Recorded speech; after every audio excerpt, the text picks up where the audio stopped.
Hello বন্ধুরা, তোমরা সবাই কেমন আছো? দেখো, অনেকদিন পর আমি রান্নাটা নিয়ে এসেছি। বিভিন্ন ব্যস্ততার কারণে আমি রান্না শেয়ার করতে পারি নাই। তো দেখো, আজকে আমি সিম্পল একটা খিচুড়ি রান্না করছি। আমি খিচুড়িটা খুবই কম রান্না করি। কড়াইতে সর্ষের তেল দিয়ে দিয়েছি, এখন ফোড়নে দিচ্ছি শুকনো লঙ্কা, গোটা জিরে, তেজপাতা, দারুচিনি এবং এলাচ।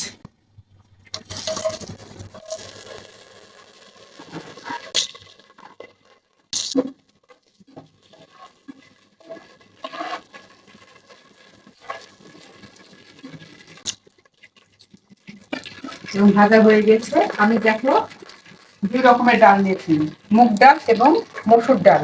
মুগ ডালটা কম দিয়েছি, মসুর ডালটা একটু বেশি দিয়েছি। আর আমার মসুর ডালটা অর্ধেক করা, একদম দেশি মসুর ডাল।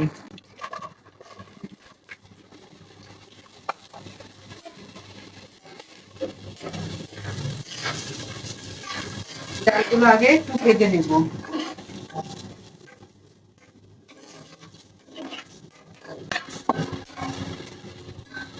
আমি সর্ষের তেল দিয়ে রান্না করছি, তোমরা চাইলে সয়াবিন তেল দিয়েও রান্না করতে পারো। আবার অনেকে সূর্যমুখী তেল দিয়েও রান্না করে। যে যেমন তেল দিয়ে রান্না করো, একদম শেষে সর্ষের তেল দিয়ে নামিয়ে নেবে।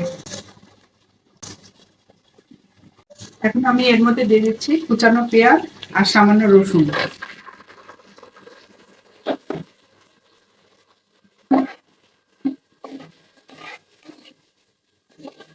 অনেকে পেঁয়াজটা প্রথমে দেয়, আমি প্রথমে দিই নাই। আমি ফোড়ন দিয়েই ডালগুলো ছেড়ে দিয়েছিলাম। এটা অনেকক্ষণ দিতে হবে, তো সেক্ষেত্রে পেঁয়াজগুলো কালো হয়ে যাবে, পুড়ে যাবে। এই জন্য আমি একটু পরে দিলাম পেঁয়াজটা।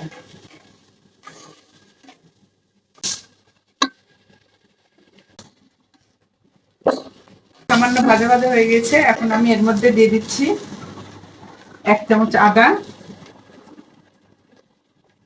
আর 1 চামচ জিরে বাটা। বেশি মশলা আমি ব্যবহার করছি না কিন্তু। খিচুড়ি খেতে হলে একটু মশলা হালকা মশলা দিয়ে করলেই ভালো হয়, পেটের জন্য ভালো। আমি সবসময় স্বাস্থ্যসম্মত খাবারটা দেখানোর চেষ্টা করি, তুমি সবাই জানো এটা। এবং আমার খাবারে কিন্তু তেল মশলার পরিমাণটা খুবই কম থাকে। এখন আমি চালগুলো ছেড়ে দিচ্ছি।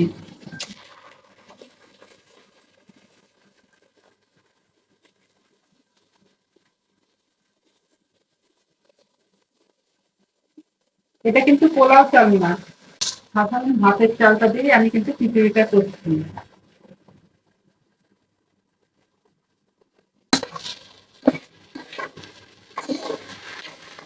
এই গরমে পোলাও চালের খিচুড়িটা না খাওয়াই ভালো। ঘরে যে চাল থাকে তোমরা সেই চাল দিয়েই করতে পারো।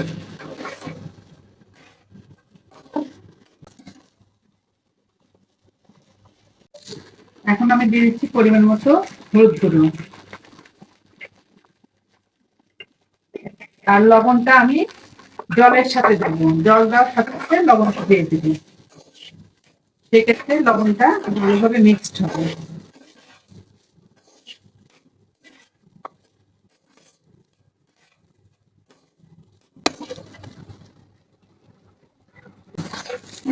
দেখো, চাল ডাল মশলা দিয়ে ভালোভাবে ভেজে নিয়েছি। গন্ধটা এখনই বের হয়েছে। তোমাদেরকে তো আর এটা অনুভব করাতে পারছি না, এটা আমি কেবল অনুভব করছি। এখন আমি এর মধ্যে পরিমাণ মতো জল দিয়ে দেবো। জলটা আগে থেকে গরম করে রেখেছিলাম।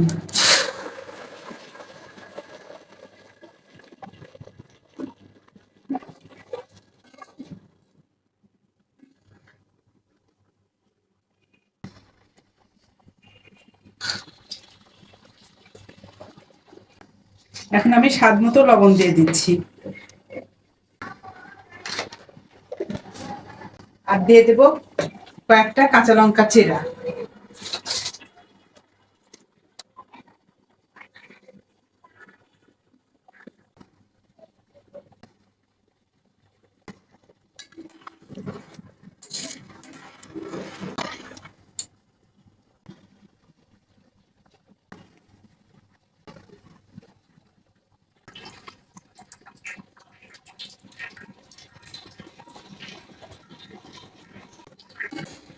দেখো একবার আমি দেখে নিলাম কি অবস্থা, আর কিছুক্ষণ পরে এটা হয়ে যাবে, আমি এটা নামিয়ে নেব আর কিছুক্ষণ ঢাকা দিয়ে রাখবো। দেখো বন্ধুরা, খিচুড়িটা বেশ সুন্দর ঝরঝরে হয়ে গেছে। আমি এখন এটা নামিয়ে নেব। নামানোর আগে আমি সামান্য সর্ষের তেল দিয়ে দিচ্ছি, স্বাদটা ভালো লাগে।